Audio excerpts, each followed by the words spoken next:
wabarakatuh. Nah, bisa dimulai sekarang ya, Ustaz. Tafadhal. Insyaallah. Jelas ya, suara saya jelas ya? Insya Allah, Ustaz. Baik. Ya, Bapak Ibu rahimani wa rahimakumullah. Baiklah, mari kita dengarkan kajian pada malam hari ini. Madrasah Diniyah Ibu dan Ayah Sekolah Sunnah Al-Falah bersama Al-Ustaz Mira Mandiri Bahrul dengan tema tanggung jawab orang tua dan keutamaannya. Nah, barakallahu fikum. Tafadhal Ustaz Mira. Silakan. Baik. Bismillahirrahmanirrahim. Assalamualaikum warahmatullahi wabarakatuh. Innal hamdalillah nahmaduhu wa nasta'inuhu wa nastaghfiruh wa na'udzu billahi min shururi anfusina wa min sayyiati a'malina. May yahdihillahu fala mudilla lahu wa may yudlil fala hadiyalah. Ashhadu an la ilaha illallah wahdahu la syarika lah wa ashhadu anna Muhammadan abduhu wa rasuluh sallallahu alaihi wa ala alihi wa sahbihi wa man ittaba'a hudahu ila yaumiddin, amma ba'd. Bapak dan ibu-ibu, kaum muslimin wal muslimat yang semoga dimuliakan oleh Allah Subhanahu wa taala. Alhamdulillah, puji dan syukur kita panjatkan tak hentinya kepada Allah Subhanahu wa taala atas segala nikmat yang telah Allah Subhanahu wa taala anugerahkan kepada kita semua, sehingga di malam hari ini Allah pertemukan kita dalam majelis ini, yakni majelis atau madrasah diniyah bagi para orang tua dari SD Sunnah Al-Falah Klaten, yang insya Allah di kesempatan malam hari ini kita akan membahas tema yang cukup penting untuk diketahui oleh para orang tua, sebagai pengingat bagi kita semua, yaitu tentang tanggung jawab kita sebagai orang tua untuk mendidik anak. Demikian juga keutamaan apa yang kita dapatkan dari pelaksanaan tanggung jawab tersebut. Sebagaimana yang disebutkan tadi oleh Ustadz Abu Aisyah Wahana hafizahullah ta'ala, bahwa anak ya yang ada di sini kita ini merupakan anugerah dari Allah Subhanahu wa taala. Tidak semua dari hamba-hambanya diberikan nikmat yang sama oleh Allah Subhanahu wa taala. Tadi beliau telah membacakan firman Allah Subhanahu wa taala dalam surat Asy-Syura ayat ke-49, di mana Allah Subhanahu wa taala berfirman, ayat ke-49 dan 50, di mana Allah Subhanahu wa taala berfirman, lillahi mulkus samawati wal ard yakhluqu ma yasha yahabu liman yasha'u inatsan wa yahabu liman yasha' adz-dzukur aw yuzawwijuhum dzukranan wa inatsan wa yaj'alu man yasha'u aqima innahu alimun qadir. Di dalam Al-Quran Allah Subhanahu wa taala berfirman, milik Allah lah kerajaan langit dan bumi. Allah Subhanahu wa taala menciptakan apa yang Allah Subhanahu wa taala kehendaki. Kemudian kata Allah Subhanahu wa taala, yahabu liman yasha'u inatsan. Allah menganugerahkan kepada siapa yang Allah Subhanahu wa taala kehendaki anak perempuan. Ya, jadi di antara hamba-hamba Allah ada yang dianugerahi anak perempuan saja. Ya, misalnya seperti apa? Dari kalangan para anbiya, Nabi Lut alaihissalam. Nabi Lut alaihissalam dianugerahi oleh Allah Subhanahu wa taala hanya anak-anak perempuan saja. Wa yahabu liman yasha'u dzukur. Demikian juga Allah Subhanahu wa taala menganugerahkan kepada siapa yang Allah Subhanahu wa taala kehendaki anak laki-laki. Ya. Di antara hamba Allah yang hanya diberikan anak laki-laki dari kalangan para anbiya adalah Nabi Ibrahim alaihissalam. Ya. Au yuzawijuhum dzukranan wa inatha. Atau Allah Subhanahu wa taala menggabungkan, ya, Allah menganugerahkan laki-laki dan perempuan. Jadi ada yang mendapatkan anaknya campur. Dia punya anak laki-laki, dia juga punya anak perempuan. Seperti siapa? Seperti Nabi kita Muhammad sallallahu alaihi wa ala alihi wasallam. Qala wa yaj'alu man yasha'u aqiman. Dan Allah Subhanahu wa taala juga menjadikan di antara hamba-hamba Allah itu ada yang tidak punya anak. Ya. Ada yang tidak punya anak. Jadi di antara para nabi pun ada yang tidak punya anak. Seperti Nabi Yahya dan Nabi Isa alaihissalam. Nah, dari sini kita bisa melihat bahwa anak yang ada di sisi kita, ya, itu adalah anugerah dari Allah Subhanahu wa taala. Kita harus ingat betul ini, Bapak dan Ibu yang semoga dimuliakan oleh Allah. Anak yang ada di sisi kita ini adalah anugerah. Tidak semua dari hamba Allah itu Allah berikan anak. Ya, ada yang dijadikan akim, tidak punya anak. Ya. Sehingga kita harus tahu bahwa anak ini adalah sebuah nikmat yang Allah berikan kepada kita. Nah, sebagai sebuah nikmat, maka kita hendaknya bersyukur. Ya. Setelah kita menyadari bahwa keberadaan anak-anak itu sebagai nikmat yang besar dari Allah Subhanahu wa taala, di mana mereka adalah keturunan kita, merekalah yang nanti akan meneruskan garis keturunan kita, maka hendaknya para orang tua bersyukur dengan kehadiran anak-anak tersebut. Ya, jangan lupa untuk bersyukur kepada Allah Subhanahu wa taala atas kehadiran anak-anak. Tidak semua orang Allah anugerahkan anak. Ya. Kata Allah Subhanahu wa taala dalam Al-Qur'an surat Ibrahim, kata Allah Subhanahu wa taala, "In syakartum la azidannakum wa la in kafartum inna 'adzabi lasyadid." Kata Allah Subhanahu wa taala, apabila kalian bersyukur, ya, apabila kalian bersyukur, maka aku akan tambahkan nikmatku kepada kalian. Namun apabila kalian kufur, lupa kita bahwa keberadaan anak-anak ini adalah nikmat dari Allah Subhanahu wa taala, tidak bersyukur kita, ya, dengan keberadaan mereka, inna adzabi lasyadid, sesungguhnya azabku itu sangatlah pedih.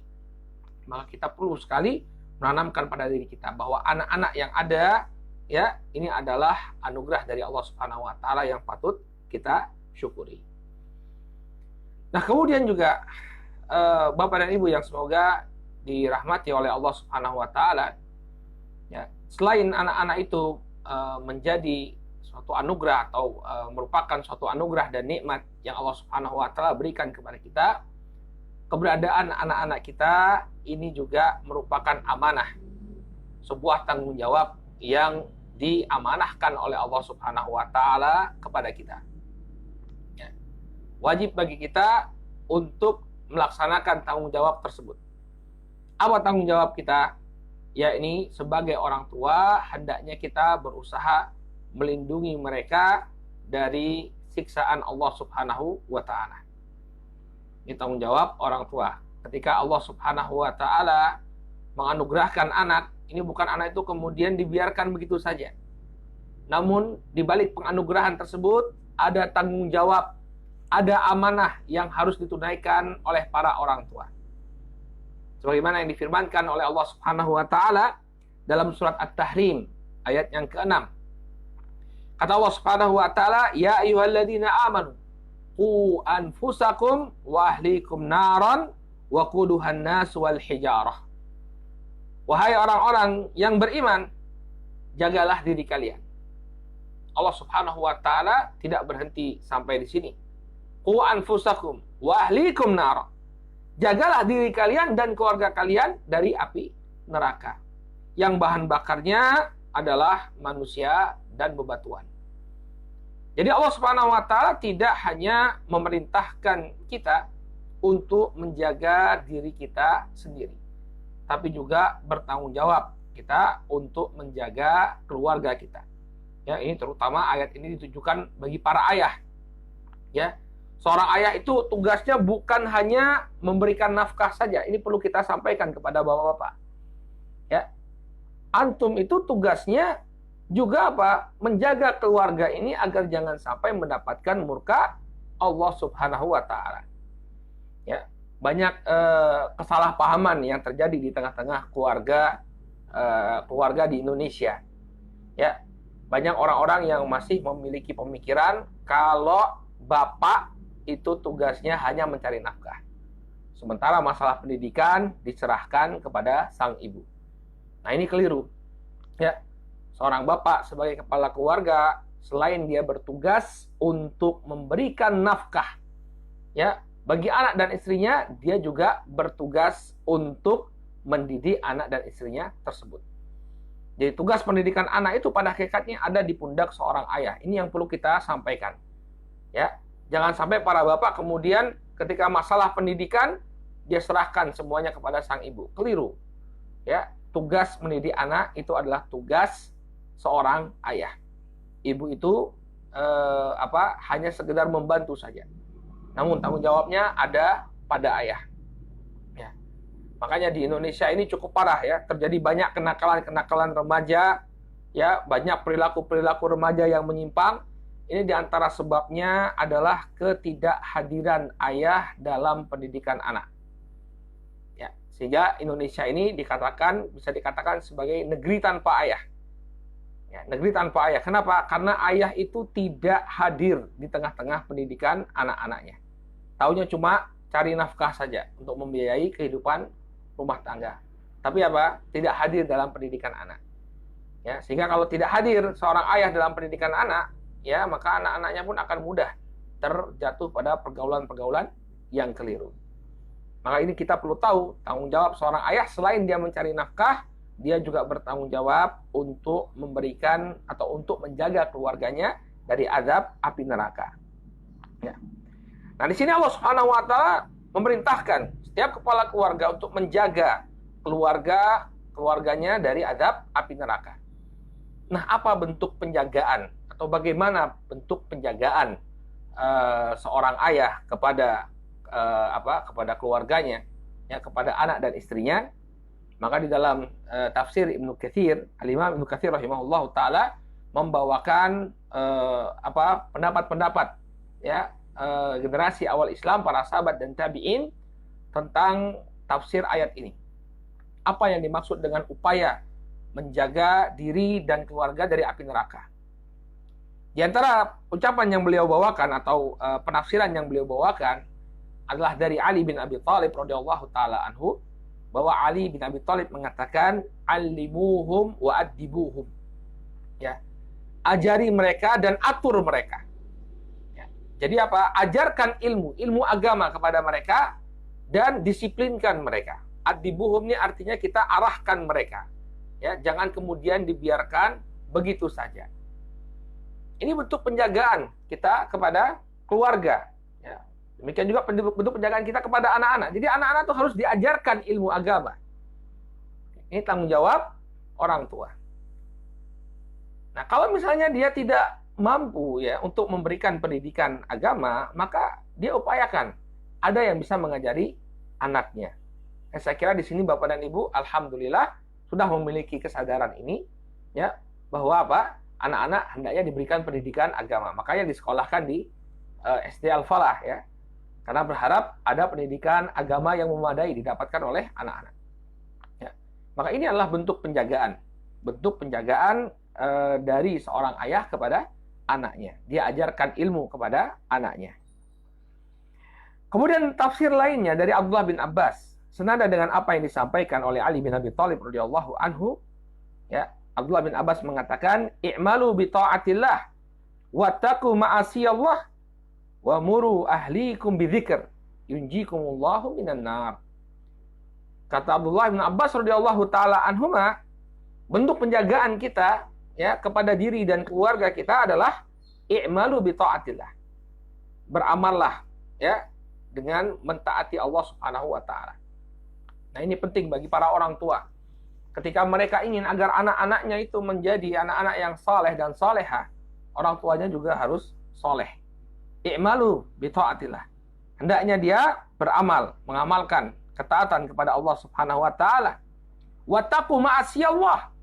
Dan orang tua juga bertanggung jawab memberikan contoh kepada anak-anaknya dengan apa? Meninggalkan kemaksiatan kepada Allah.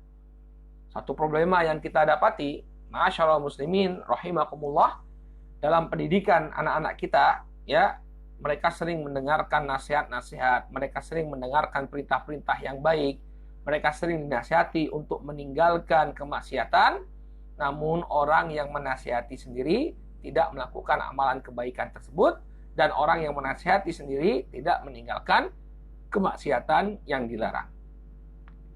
Maka ini nasihat bagi para orang tua, kalau kita ingin agar anak-anak kita tumbuh menjadi sosok yang saleh dan salehah, orang tuanya harus bisa memberikan contoh. Ya, dia yang pertama kali melaksanakan ketaatan kepada Allah, dia yang pertama kali meninggalkan kemaksiatan kepada Allah Subhanahu wa taala. Baru kemudian wamuru ahlikum bidzikr. ya, perintahkanlah anak-anakmu, ya, perintahkanlah keluargamu untuk senantiasa mengingat Allah Subhanahu wa taala, maka dengannya yunjikumullahu minan nar.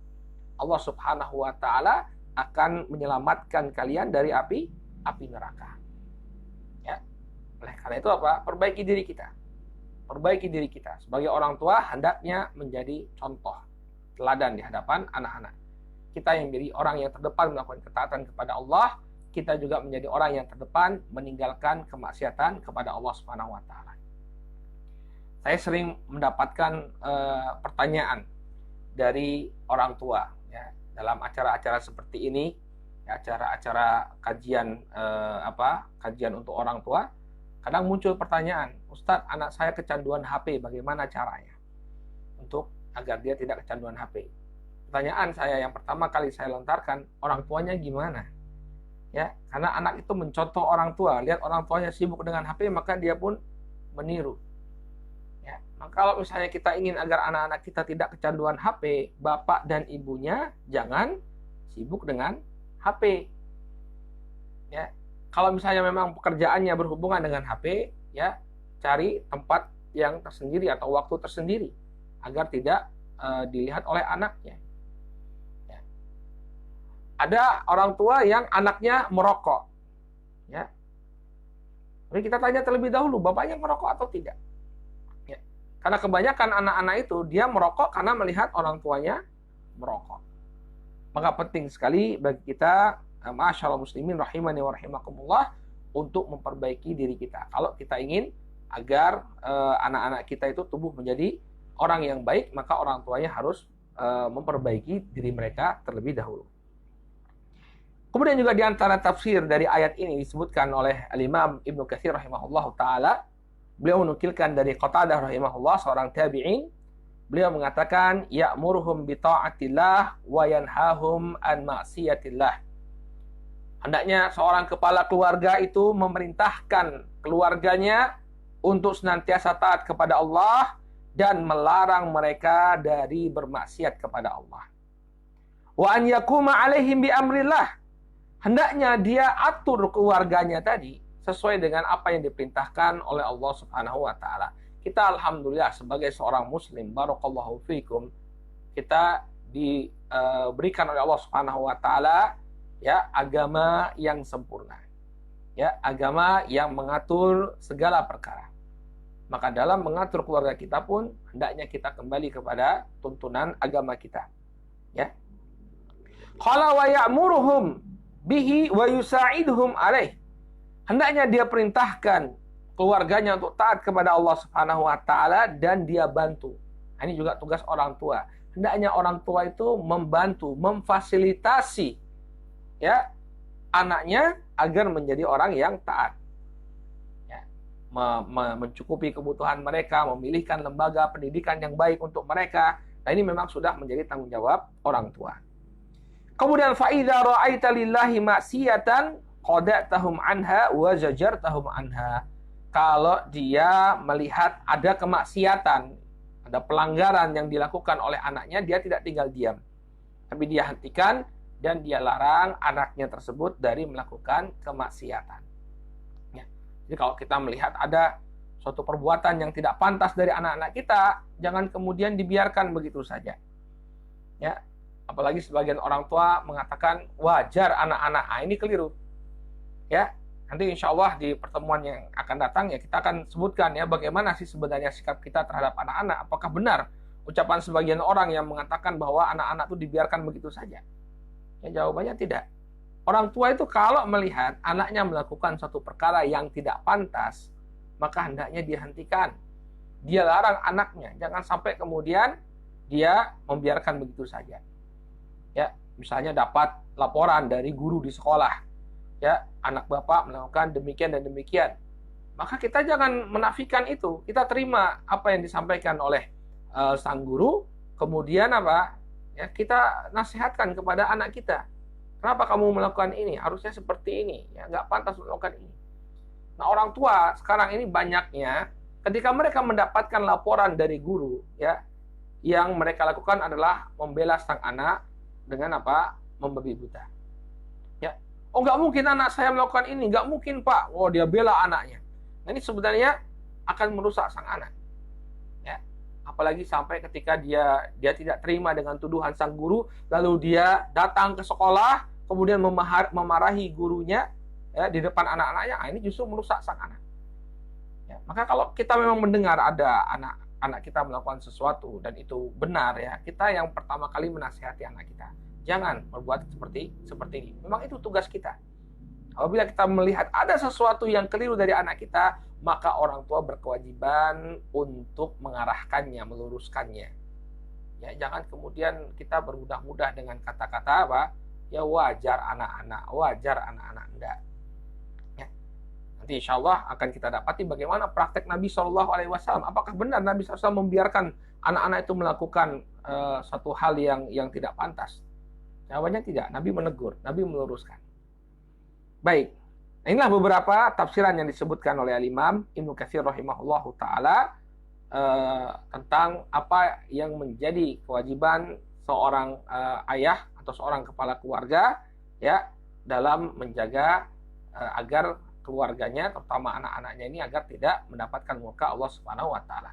Yang intinya apa? Dia didik anaknya ya dengan pendidikan agama yang baik.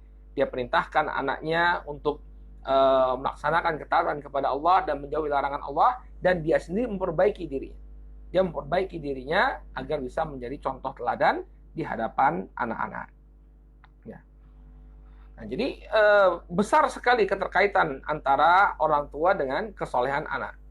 Makanya Nabi SAW itu dalam sebuah hadis yang diriwayatkan oleh Imam Al-Bukhari dan Muslim dari sahabat Abu Hurairah radhiyallahu taala anhu, Nabi alaihi salatu wasallam mengatakan, kullu mauludin yuladu 'alal fitrah fa abawahu ayyuhawidanihi aw yunassiranihi aw yumajjisanihi.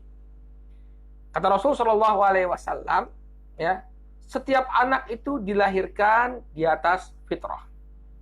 Artinya di atas Islam, ya, di atas tabiat yang baik. Ya, di atas Islam, di atas tauhid, di atas tabiat yang baik. Fa abawahu ayyuhawidanihi aw yunassiranihi aw yumajjisanihi. Maka kemudian kedua ibu bapaknya lah yang menjadikan dia sebagai Yahudi, menjadikan dia sebagai Nasrani, menjadikan dia sebagai Majusi. Nah, coba lihat di sini. Nabi SAW mengatakan yang membentuk anak itu adalah orang tua. Ya, yang membentuk anak itu adalah orang tua. Makanya para ulama diantaranya Al-Imam Ibnu Qayyim rahimahullah, ini bahan renungan bagi kita. Al-Imam Ibnu Qayyim rahimahullah taala dalam Tuhfatul Maudud, ya, beliau menyebutkan bahwa apabila terjadi penyimpangan pada diri sang anak, maka yang bertanggung jawab itu adalah orang tua. Kenapa? Mungkin dia tidak memberikan pendidikan ya yang baik, pendidikan agama yang baik pada sang anak. Mungkin dia tidak melarang anaknya untuk melakukan hal-hal yang dilarang oleh agama. Atau mungkin dia tidak memperhatikan pergaulan anak-anaknya, dia biarkan anaknya bebas bergaul. Yang intinya itu semua kembali kepada orang tua. Ya. Oleh karena itu hadirin yang dimuliakan Allah Subhanahu wa taala, ya, orang tua memiliki tanggung jawab yang sangat besar. Kesolehan anaknya tergantung dari apa yang dilakukan oleh orang tua. Ya. Nah, oleh karena itu kita perlu benar-benar memahami tanggung jawab ini. Ya, benar-benar kita menyadari ada tanggung jawab yang ada di pundak setiap orang tua. Dan ini bukan di dunia saja pertanggungjawabannya, tapi di akhirat. Ya. Kita itu akan ditanya oleh Allah Subhanahu wa taala tentang tanggung jawab kita mendidik anak. Nabi alaihi salatu wasallam mengatakan, kullukum ra'in wa kullukum mas'ulun an ra'iyatihi. Setiap kalian itu adalah pemimpin, dan setiap pemimpin akan dimintai atau akan ditanya tentang kepemimpinannya.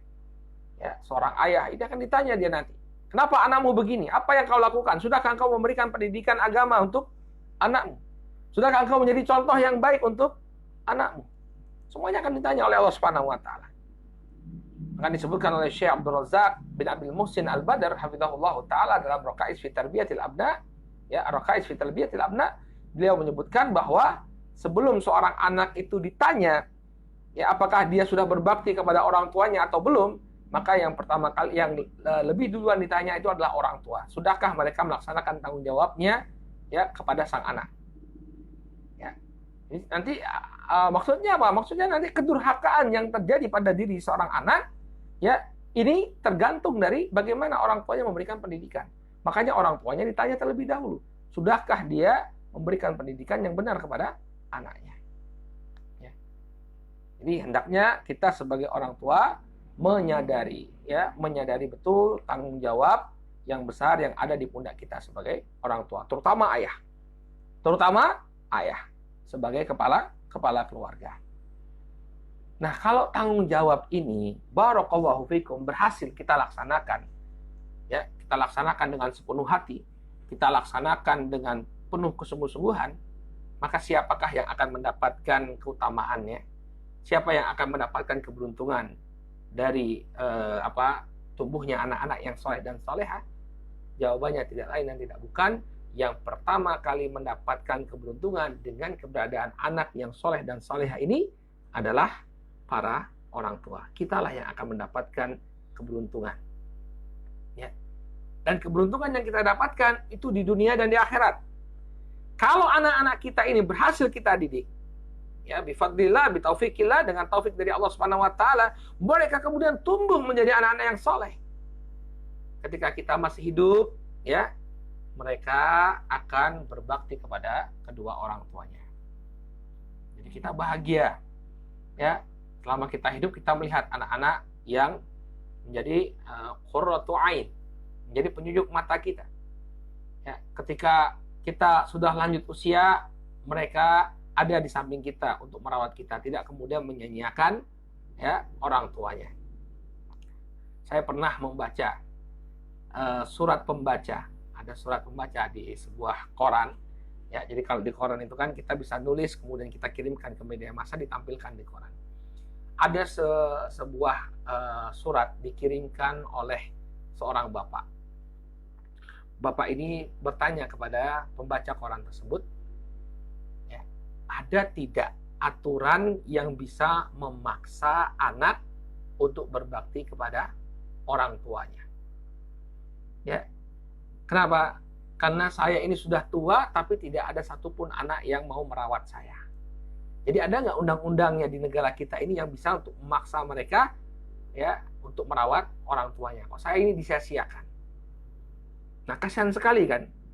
Nah, kalau kita tinjau, kira-kira siapa ini yang salah ketika ada orang tua yang diacuhkan oleh anak-anaknya di masa tuanya?